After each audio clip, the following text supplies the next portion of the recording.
মৌলবী ভালো করে তুমি নোট করো, সাহাবায়ে কেরামগণ দুই ঈদের চেয়েও বেশি না, শুধু তারা সবচেয়ে বেশি আনন্দের দিন কোনটাকে মনে করছিলেন জানোই তো না মৌলবী? নোট করো ভালো করে, দলিল নাও।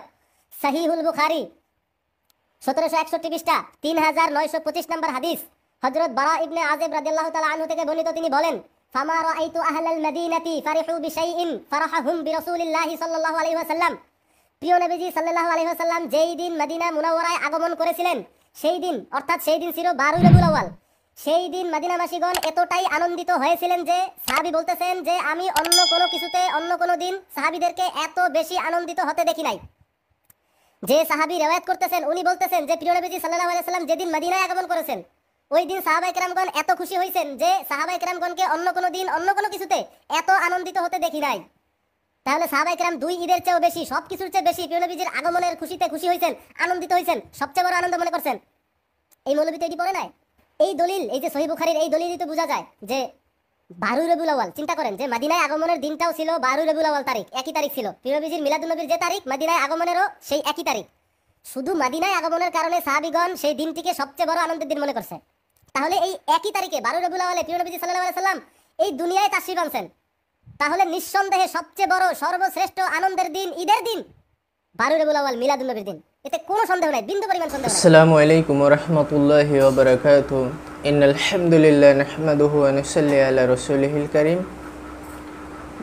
প্রিয় ভাইয়েরা, কিছুদিন আগে আমাদের বাংলাদেশে বেরলবীদের একটা জমজমাট অনুষ্ঠান গেছে, উৎসব গেছে, সেটা হচ্ছে তাদের দাবি ঈদে মিলাদুন নবী, এবং তারা দাবি করেছে এটা সবথেকে বড় ঈদ, দুই ঈদের সেরা ঈদ, ঈদুল ফিতর এবং ঈদুল আজহার থেকেও নাকি এটা সেরা, এটা তাদের দাবি। যখন হক্কানি ওলামায়ে কেরাম আহলে সুন্নাত ওয়াল জামাতের আলেমগণ এটাকে বেদাত বলে, তখন তারা কোরআন হাদিস থেকে দলিল খুঁজতে শুরু করে।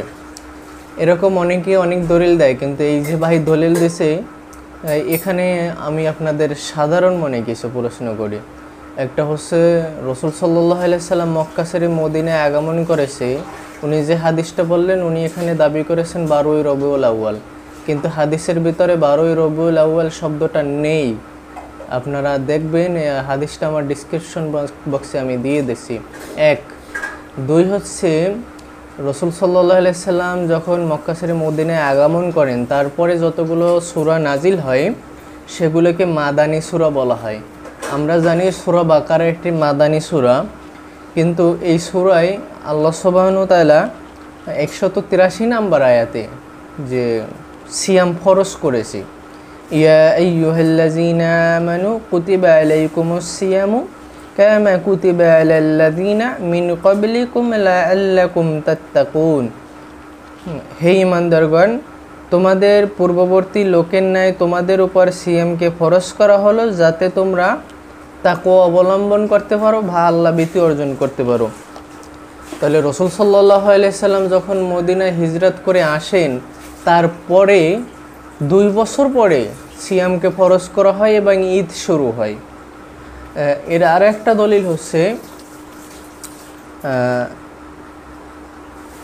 আবু দাউদ এবং মিশকাত। আবু দাউদের 1134 নম্বর হাদিস, মিশকাতের 1404 নম্বর হাদিস। রাসূল সাল্লাল্লাহু আলাইহি ওয়াসাল্লাম ঈদের সালাত 2য় হিজরি সনে চালু হয়। ঈদুল ফিতর যেটাকে বলা হয় এটা 2য় হিজরি সনে চালু হয়।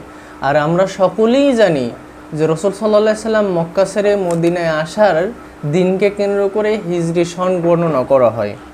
আর এর 1 বছর পরে মানে 2য় হিজরি সনে এই ঈদের সালাত চালু হয়। ঈদ হলো মুসলিম জাতির জন্য আল্লাহর নির্ধারিত বার্ষিক 2টি ধর্মীয় আনন্দের দিন। রাসূল সাল্লাল্লাহু আলাইহি ওয়াসাল্লাম মদিনায় হিজরত করার পরে দেখলেন যে মদিনাবাসীগণ বছরের 2 দিন খেলাধুলা ও আনন্দ করে। তখন তিনি তাদেরকে বললেন, আল্লাহ তোমাদের ওই 2 দিনের বদলে, রাসূল সাল্লাল্লাহু আলাইহি ওয়াসাল্লাম মদিনায় এসে দেখলেন যে মদিনাবাসী বছরে 2 দিন আনন্দ উৎসব খেলাধুলা করেন। তখন তিনি তাদেরকে বললেন, আল্লাহ তোমাদের ওই দিনের পরিবর্তে, ওই দিনের বদলে 2টি মহান উৎসবের দিন প্রদান করেছেন, একটা হলো ঈদুল আজহা আর একটা হলো ঈদুল ফিতর। আবু দাউদ এবং মিশকাতের হাদিস। এটা রাসূল সাল্লাল্লাহু আলাইহি সাল্লাম আসার পরে দ্বিতীয় হিজরিতে এই ঈদ চালু হয় ইসলাম ধর্মে। আর এই ভাই দাবি করলো যে দুই ঈদের সেরা ঈদ, ওই দিন খুশি হয়েছিল তারা। মানে তখন ঈদুল ফিতর আর ঈদুল আজহার কোনো আনন্দ উৎসবের কথা কোরআন হাদিসে পাওয়া যায় না তার আগে। আর এ দাবি করে বসেছে তার মতো। এরপরে আসেন, রাসূল সাল্লাল্লাহু আলাইহি সাল্লাম নবুয়তের পরে 23 বছরের জীবন, মক্কায় 13 বছর, মদিনায় 10 বছর। যে বছর রাসূল সাল্লাল্লাহু আলাইহি সাল্লাম মদিনায় আসলেন ওই বছর সাহাবীরা খুশি হলেন, কিন্তু তারপরে তো আরও 9টি বছর ছিল। উনি যে হাদিসটা দিয়ে দলিল দিলেন, এই হাদিসটা কি নবী এবং তার সাহাবীরা বুঝেননি? বলুন তো, যে সাহাবীদের থেকে হাদিস কি বেশি বোঝা আমাদের পক্ষে সম্ভব না। যদি এই হাদিসটা এই দলিল হতো, তাহলে সাহাবীরা তার পরে আরও 9 বছর ছিল, পরে 9 বছর কেন তারা এই দিনকে কেন্দ্র করে আনন্দ উৎসব করেননি বলেন তো? এরপর আমার সাধারণ মনে আরও কিছু প্রশ্ন করি আপনাদের। আপনারা কি মনে করেন যে রাসূল সাল্লাল্লাহু আলাইহি সাল্লাম রিসালাতের দায়িত্ব খেয়ানত করে গেছেন?